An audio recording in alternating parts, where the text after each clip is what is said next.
Hello everyone, what's up? Okay, good, must be fine.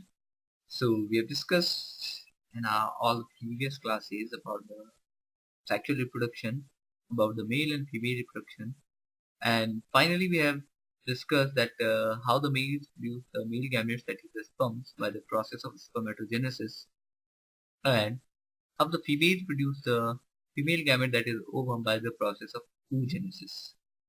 Today we'll discuss the last topic of this chapter, that is the fertilization.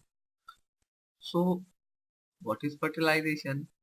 As we have discussed that male and female produce the male and female gametes, that is the sperm and ovum. So, fusion of both the sperm and ovum is known as fertilization. And this is the process which is actually necessary for the formation of a zygote and then further the embryo and then the kingdom. So this is one of the important condition for the sexual reproduction, that fertilization should be there. If both the male and female sexes are producing their gametes, and if the fertilization is not taking place, then there is no meaning of those sperms and the ovum. So fertilization is basically the fusion of male and female gametes, that is the fusion of sperm and ovum, and then formation of zygote is known as the fertilization. As we know, what happens in the fertilization, as we know that females, they release the ovum every month from the ovaries, and the ovum remain viable. It remain viable for 12 to 24 hours in female fallopian tube. So what happens if that time the sperm is introduced or sperm is available there in fallopian tube? Then definitely that sperm will go. Suppose this is the ovum and the sperm, so many sperm which are entered into the female's vaginal part, and they will move into that fallopian tube because of their tail, and they will get the energy from their mitochondria, and only one of the sperm can come in contact with the ovum, and the head part of the sperm, which is having the hydrolytic enzyme, they will regenerate the membrane of the ovum, and the head along with the nucleus and the proximal centriole will enter inside this ovum, and finally the ovum, which is end cell, and the sperm, which is end cell, both the cells will fertilize, and finally they will form a new cell, that is the 2N cell. So this process is known as the fertilization. So the pronuclei of sperm and ovum fuse to form a new resultant nucleus, each containing 23 chromosomes, so that the resultant structure have 46 chromosomes. Means we know that human beings, or we are having diploid condition. The meaning of diploid condition, that we are having the chromosomes in the pairs. Total number of chromosomes are 46, or you can say that the 23 pair of chromosomes.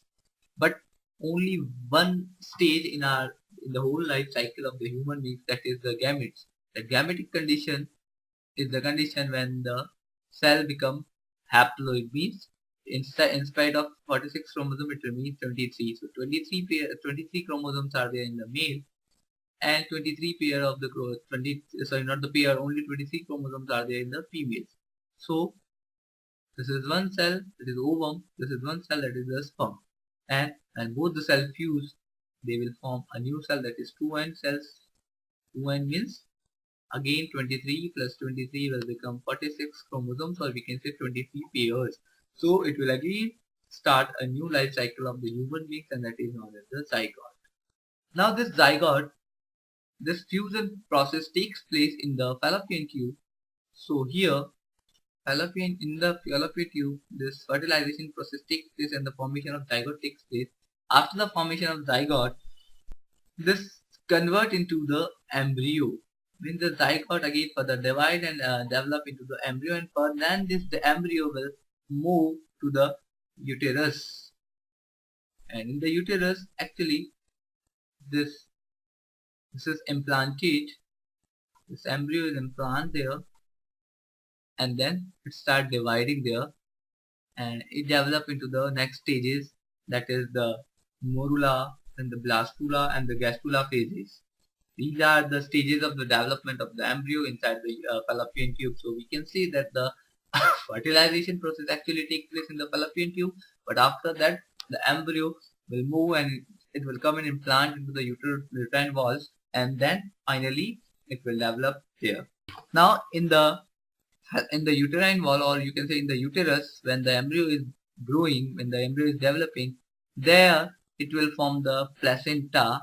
This placenta is the connection. It is the connection of fetus to the uterine wall through a tissue which provides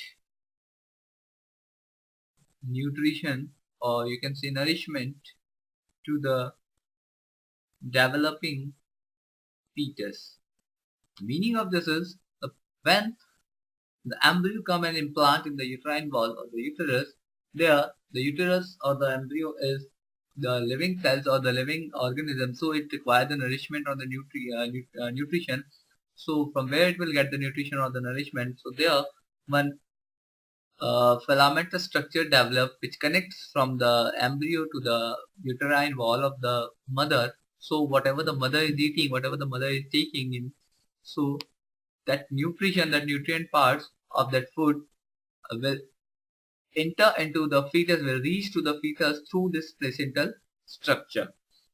So this fetus will remain there inside the uterus, and it will develop there, and it will remain there for the 9 months, and this time period is known as the gestation period. The time period for which the fetus remains inside the uterus of the mother, that is known as the gestation period. After the 9 months, when the fetus is completely developed, so it will comes out from the body. So the process of giving birth is known as parturition. So this is all about the sexual reproduction in the human beings, how the male and female sexes are producing the gametes, how the gametes are fusing, how the gametes are fertilizing with each other, and how they are forming the zygote, and how the zygote is developing into the completely well-developed organisms or the new baby, and how it is coming out from the mother's womb. Now the next heading which is related to the sexual reproduction, that is the population, because of the sexual reproduction is because of sexual reproduction only the population is increasing rapidly here in India. So what is the population growth and how we can control this population? There are certain factors which are responsible for the growth of the population, that is protection from risk. What's the meaning? The parent or the people think that if they will have more number of children, then they will be protected from the risk. If any drastic condition comes in their life, and if they are having more number of child or the children, they will be protected from that condition. So because of this, the people increase the population and they have more number of childs. Second is the illiteracy. As we know that in India, most of the people or the population is living in the villages and they are illiterate persons, so they don't understand the meaning of this population, and they don't understand the negative effect which falls upon us because of the population increase, and they, without thinking this, they just keep on increasing the population. Next point is the desire of son. Again, it is related to the illiteracy, that in the villages people think that they require a son, they want a son, because if they are having a daughter, that it will get married and it will go away from them, and then in their old age they will nobody will be there to take care of them. So because of in the desire of the son, there's the population increasing. Next is the decline in the death rate. Means, as we know that nowadays the science has developed vastly, so it has become possible to treat any kind of diseases. Most of the diseases are curable diseases, and because of that, there is a decline in death rate. Means more number of people are get taking birth, but less number of death are there. That's why the population is increasing. Next is desire for more earning hand. Means people think that if they will have more number of child or the children, then there will be more chances to earn the money because there are a lot of hands to do the work and to earn the money. So because of these things, the people are engaging in the population increasing, and all these things are putting a negative impact or the effect on us or on the human beings or on the environment. And so there are certain methods to control this population also. So they are known as the population control methods. First method, population control methods are: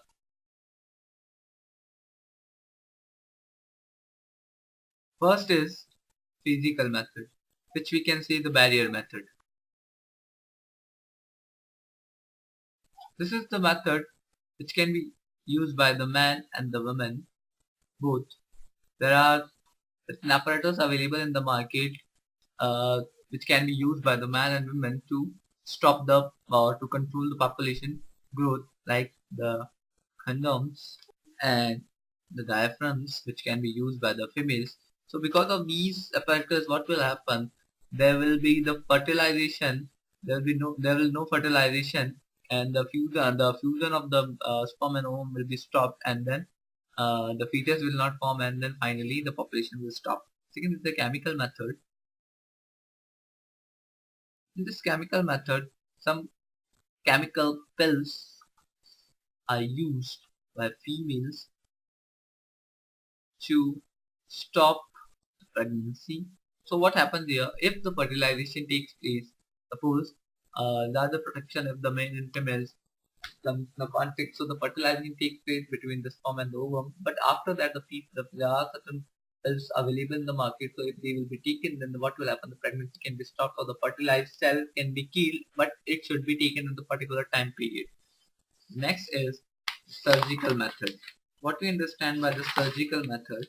In this surgical method, this is the permanent solution of this population control. Through the surgery, what can be done? The fallopian tube in the female and the vas efferents in the male is cut and then put a node there. So what will happen if it is done in the female? Then what will happen? The sperm are producing, but they are not getting any pathway to come out from the testes, and they can enter into the female. So there will be no. If it is done in the female, then the fertile fallopian tube is cut and there is a node. So the ovum is produced in the ovary, but it is not coming into the fallopian tube, and the sperm is not getting the path to make to the ovum, and finally there will be no fertilization. So in the female it is known as the tubectomy, and in the male it is known as the vasectomy. So these are some methods which can be used by the by the people to help in the population control. So in the whole topic, in the whole chapter, we have discussed about the various reproductive methods like the vegetative method in the plants, like the asexual method in the lower organism in the plant, and the sexual reproductive method in the human beings. Then finally, the formation of the sperm, the ovum, the fertilization, and lastly, the population, which is actually related to the reproduction. So here we are ending this chapter, and you prepare well this chapter, and we'll meet again in the next class, the new chapter.